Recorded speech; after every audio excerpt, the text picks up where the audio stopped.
저희가 오늘 읽은 본문은 예수님께서 이 사마리아와 갈릴리 사이 경계를 통과하실 때에 한 마을에서 행하신 치유 사건을 기록하고 있습니다. 사마리아와 갈릴리 사이는 이 갈릴리의 유대인들이 예루살렘으로 순례를 떠날 때에 사용했던 우회로입니다. 원래 이 갈릴리에서 예루살렘으로 가려면 사마리아를 통과하는 것이 가장 가까운 길이었는데 당시 유대인들은 사마리아인들을 부정하게 여겼기 때문에 그 지역을 밟지 않으려고 이 사마리아와 갈릴리 사이에 우회로를 사용했던 것이죠.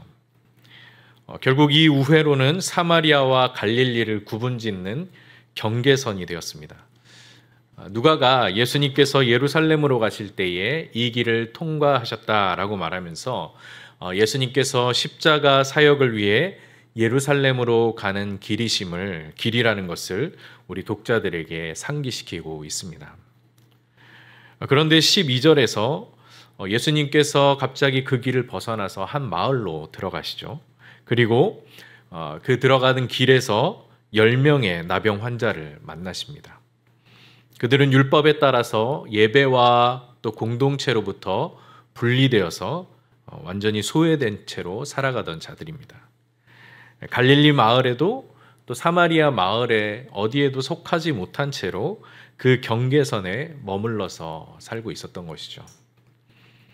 레위기 13장 45절과 46절에 가면 이 나병 환자에 대해 다음과 같이 규정을 하고 있습니다.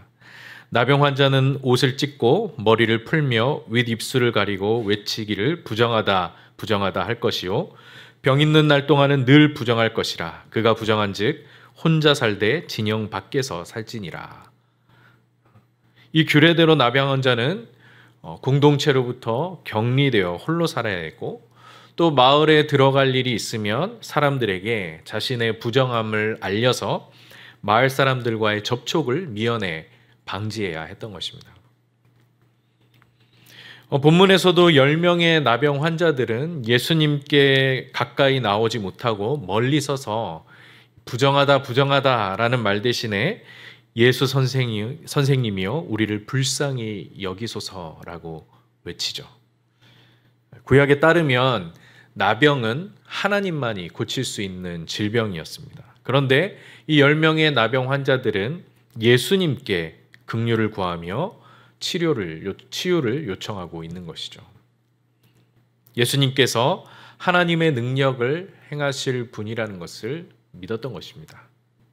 물론 구약에도 하나님의 능력을 행한 인물들이 나오죠.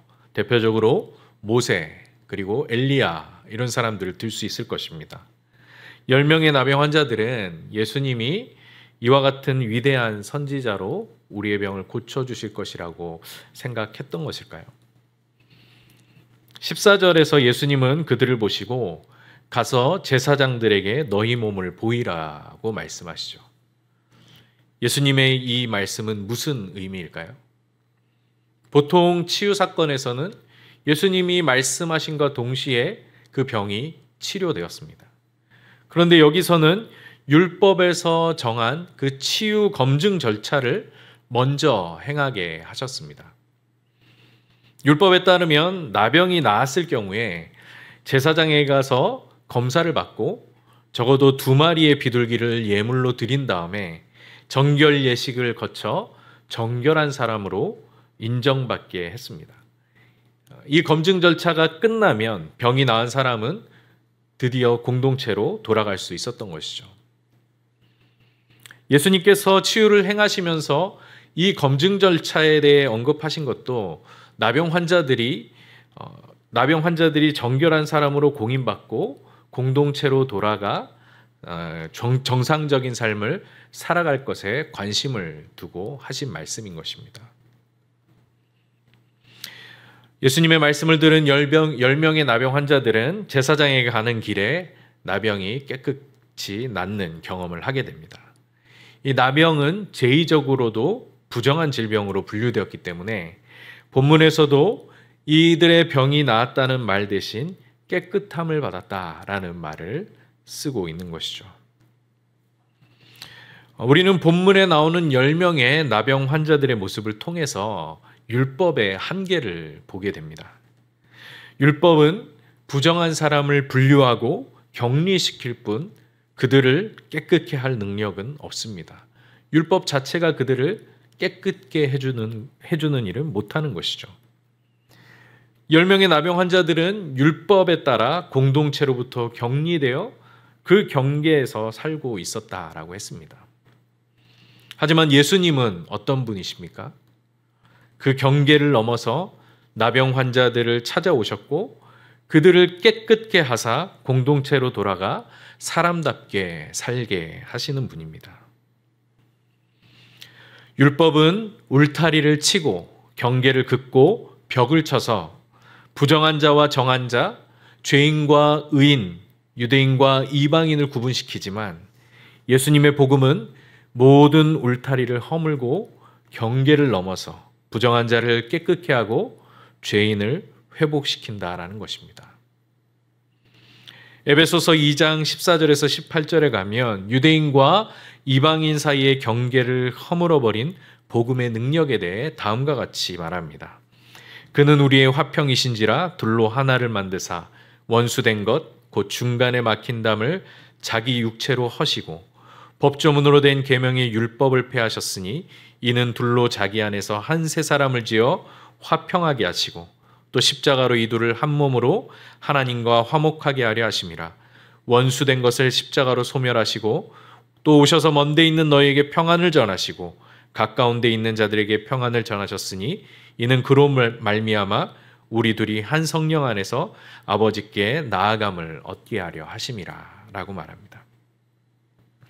이처럼 복음의 능력은 유대인과 이방인, 죄인과 의인, 부정한 자와 정한 자를 가르는 모든 벽과 경계를 허물고 예수 그리스도 안에서 함께 평안을 누리는 데 있습니다.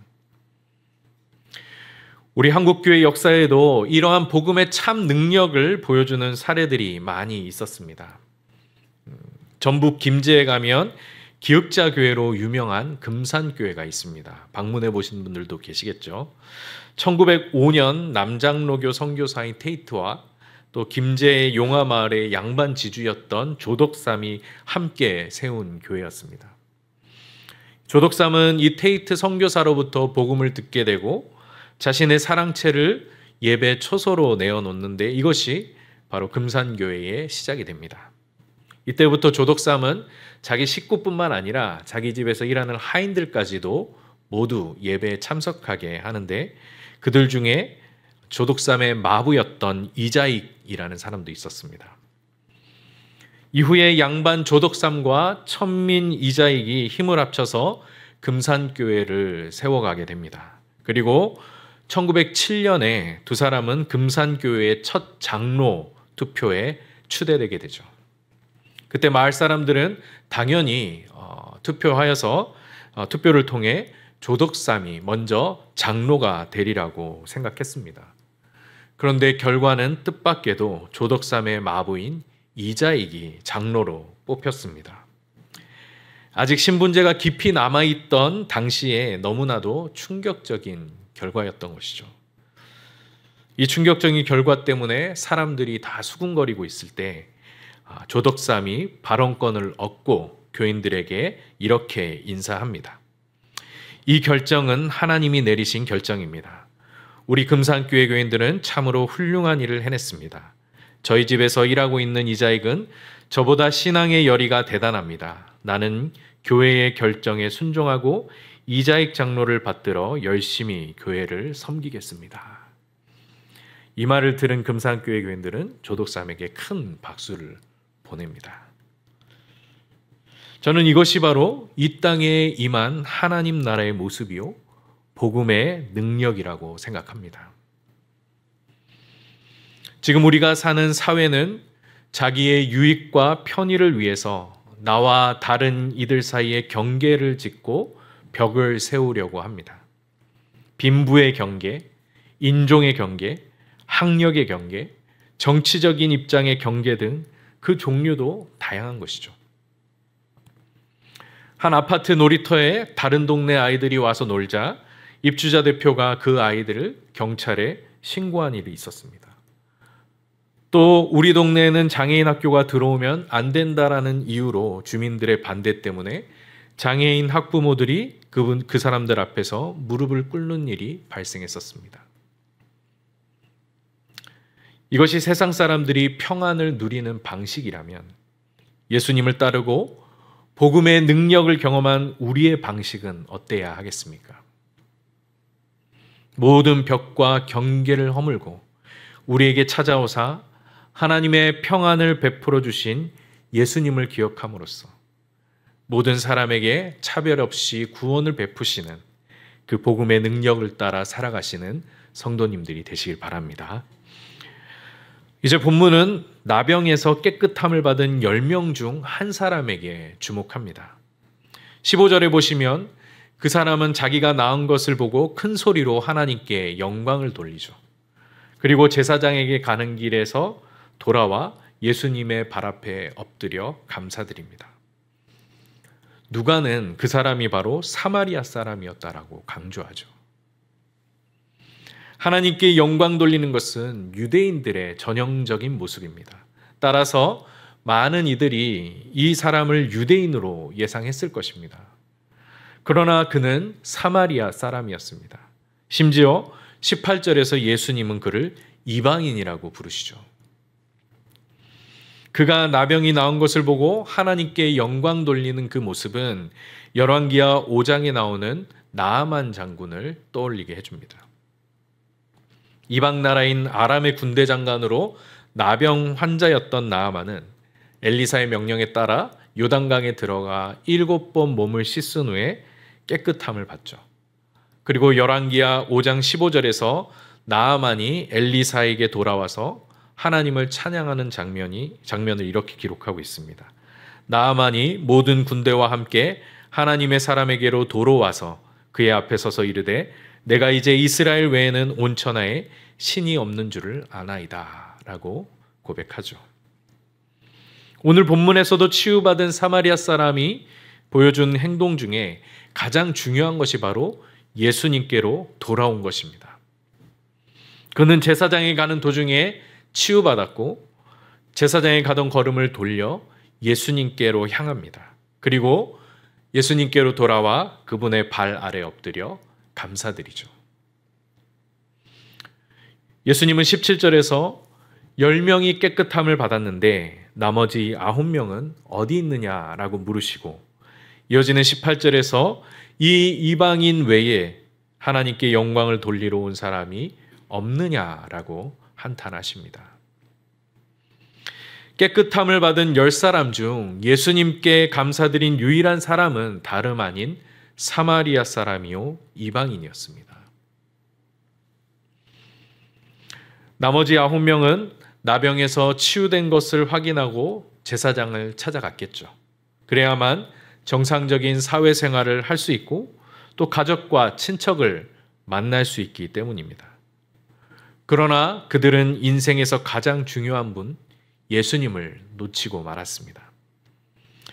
그들은 예수님께서 나병까지 치유하는 능력을 가진 분으로는 알았지만 그 발 아래 엎드려 충성해야 할 대상으로 믿지는 않은 것입니다.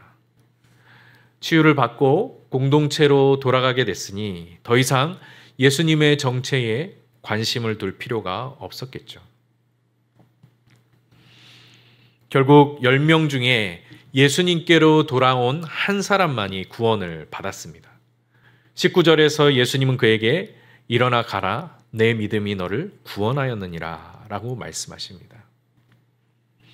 물론 나머지 9명도 치유받고 공동체로 돌아가게 되었으니 구원받은 것이라고 말할 수도 있겠죠. 하지만 이들의 구원은 여기서 끝납니다. 병고침을 받고 공동체로 돌아가며 가족과 친척들을 만나고 정상적인 사회생활을 하는 것 정도로 그들의 구원은 끝난 것입니다. 과연 이것이 구원의 전부일까요? 마치 아이들이 읽는 동화의 끝이 항상 그래서 누구는 누구를 만나 행복하게 잘 살았습니다. 이렇게 끝나는 것처럼 우리의 구원도 사랑하는 사람과 행복하게 잘 사는 것 정도로 끝나는 것일까요? 오늘 본문 마지막에 예수님께 돌아와 감사드린 사마리아 사람이 받은 구원은 이 나머지 9명이 받은 구원과 어떻게 다른 걸까요? 빌립보서 3장 7절에서 9절에 가면 바울은 자신이 받은 예수님을 믿음으로 받은 그 구원의 가치가 세상의 가치와 어떻게 다른지에 대해 이렇게 고백하고 있습니다. 그러나 무엇이든지 내게 유익하던 것을 내가 그리스도를 위하여 다 해로 여길 뿐더러 또한 모든 것을 해로 여김은 내 주 그리스도 예수를 아는 지식이 가장 고상하기 때문이라. 내가 그를 위하여 모든 것을 잃어버리고 배설물로 여김은 그리스도를 얻고 그 안에서 발견되려 함이니 내가 가진 의는 율법에서 난 것이 아니요 오직 그리스도를 믿음으로 말미암은 것이니 곧 믿음으로 하나님께로부터 난 의라. 바울은 세상의 기준으로 본다면 소위 요즘 말로 하면 금수저였습니다. 그는 좋은 집안에서 태어났고 또 뛰어난 교육을 받았으며 여러 좋은 스펙들을 갖추고 그 당시에 모든 사람들이 부러워하는 로마 시민권까지 가지고 있었습니다. 그런데 바울은 이 모든 것을 다 잃어버리고 배설물처럼 여긴다라고 말하죠. 왜냐하면 내 주 그리스도 예수를 아는 지식이 가장 고상하기 때문이었습니다. 어떤 사람은 이렇게 생각할 수 있을 것 같습니다. 그러면 굳이 내가 가진 것들을 포기하지 않고 거기에 예수 그리스도를 아는 지식도 함께 가지고 가면 되는 것 아닌가. 그러나 바울은 내가 그리스도를 얻고 그 안에서 발견되기 위하여서 자기가 가진 것을 다 해로 여기고 배설물처럼 여긴다라고 분명히 말하죠. 즉, 다른 어떤 것보다 그리스도를 아는 것, 그리스도를 얻고 그리스도 안에서 발견되는 일이 가장 고귀하며 가장 우선적이고 가장 중요한 일이라는 말입니다. 자기의 모든 것을 버리고 자기의 생명과도 바꿀 만큼 귀하고 소중한 것이라고 말하는 것이죠. 바울의 이 고백을 이해하지 못한다면 우리는 결코 사마리아 사람이 받은 구원의 의미를 이해할 수 없을 것입니다.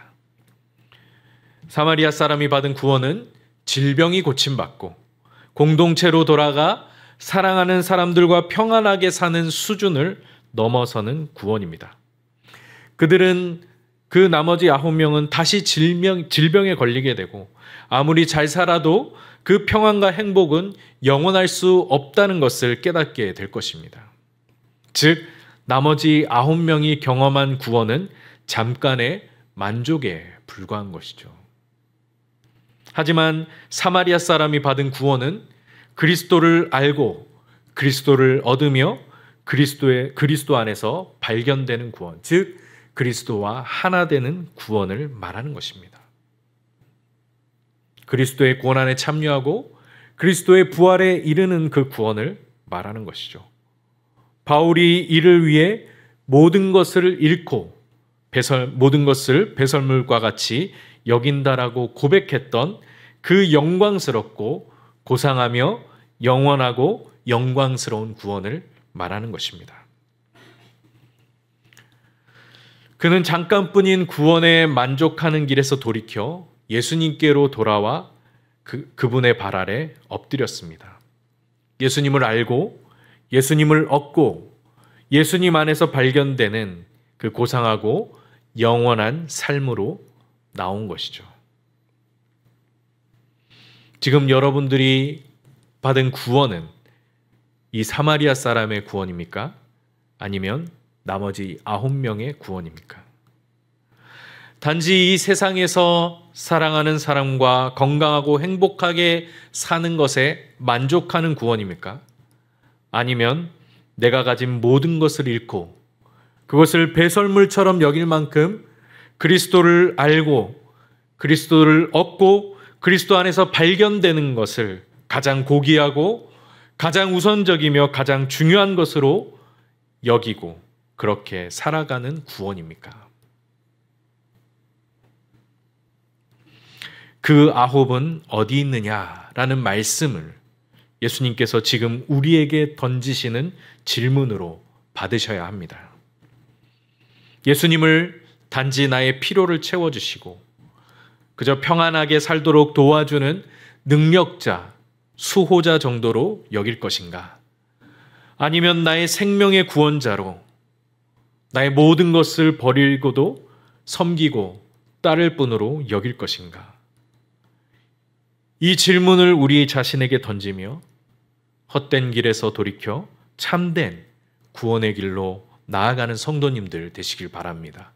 예수님을 알고 예수님을 얻고 예수 안에서 발견되는 그 삶이 얼마나 고귀하고 영광스러우며 중요한 삶인지를 깨닫고 그 길로 나아가시는 성도님들이 되시길 바랍니다.